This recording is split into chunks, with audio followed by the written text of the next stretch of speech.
And now let's do a running pose, because cartoonists have to have a couple good running poses up his or her sleeve. Very important, because that's what adds action to your cartoons. Now I'm going to start with an oval like that for the body. And this will be for the head. And now watch this. This is going to be like a backwards N, the letter N. And that's going to be for the feet. And I'll shape right here real lightly for his feet. And his arms going out that way with a shape for his hands. Like that. Okay. Now, let's go back. Now, let's put an expression into this fellow as well. Let's see. Let's have him scared. So there's his nose and his mouth. Well, it's taking up most of that shape, just like that. And his teeth are clenched. So we put that line in the middle. Look at their meeting. Okay, now his eyes. Well, he's scared. Let's give him those pupils real close together. His eyebrows. And notice the eyebrows are off of the shape. You can do that kind of thing in cartooning. Here's his ear and hair flying straight back because he's running. A couple of funny hairs coming up that way too. Perspiration. That's a cartoon effect and accessory we cannot do without. All right.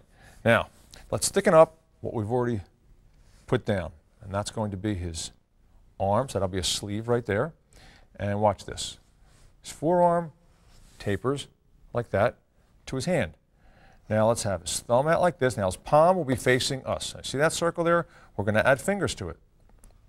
And that's a great way to draw cartoon hands. Add fingers and a thumb to a circle or a square shape. But the idea is you have to start with some sort of shape.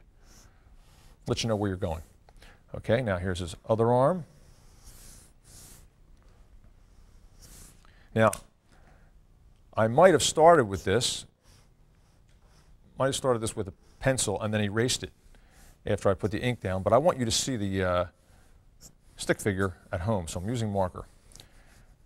Okay, now right there, let's see, we can put a collar in, and I'm going to give him a necktie, and I want to do that because it's something else to go flapping in the wind for this running pose and add a little bit of personality to the drawing. And then the other part, which usually comes out wrong the first couple times that I make my tie. Usually comes out longer than that part. Well, and then we're going to darken in this shape. Okay, now where's his waist? Well, he's leaning back, so that waistline would be curved a little bit like that. Now let's put in his legs. Now here's one leg bent, his knee. There's little squiggles there where the, the pants bended. And here's his foot. Now let's see. We're going to see the bottom of his foot in this pose, the way his foot is positioned. We see a little bit of the side, then his ankle. And there's his heel. And this little wavy line there. See what that is? That's gum. Okay. And this is his other leg back here. And let's see. Now, this other leg, because it's in the back, we're going to shadow it in a little bit. And that way it gives your drawing a little bit of depth, doesn't it? And here's his other foot. Now watch this. Come around, a little detail for the sole. Now for laces, you can do a couple things for laces. You can have squiggly lines, or if you really feel like getting into the detail of it, you can make little squares like that and put the laces in, and then for the bow,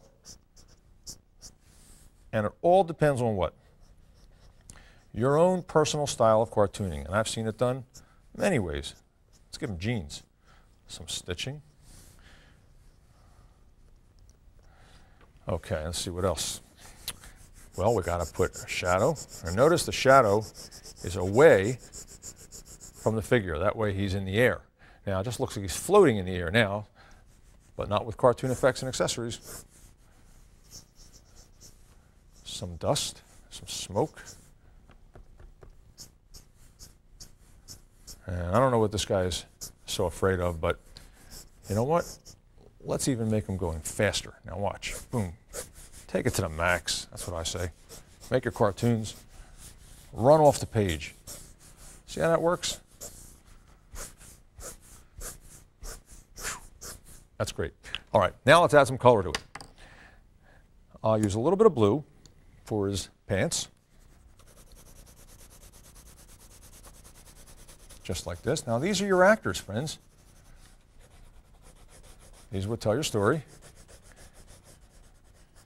And that's why you need running poses and all sorts of facial expressions like we were doing, because how are you going to tell your story? You can't have every character just looking at you, the viewer, like this, no matter what situation they're in. It doesn't work. You have to have them thinking like people do. All right? Let's use a little bit of this color for his face. And again, I would have erased some of those lines there, but I want you to get the idea of what I'm doing here. And I hope you're following along, because you can see that once you've laid down the skeleton or the stick figure, you just build on it. It's an artist term called fleshing out. All right, let's see what else. Oh, I got it. Some red for his tie. Hey, he's like an all-American guy. He's got a red, white, and blue outfit here. Some red for his cheeks. Ooh, I know. Some brown for his hair. Hey, he's a good character. Let's see. Oh, I know. Some green for the grass, maybe. Oh, yeah, look how nice that goes on. Some red for the speed lines. Now watch how this works. Look how that drawing just comes to life. Let's see what else. Maybe a little bit of blue in the background, just right up to the cartoon line for his body. And you see how that'll bring him to the foreground. It separates him from the background just a little bit, so you don't have white on white like that. Some clouds. That's a great cartoon sketch.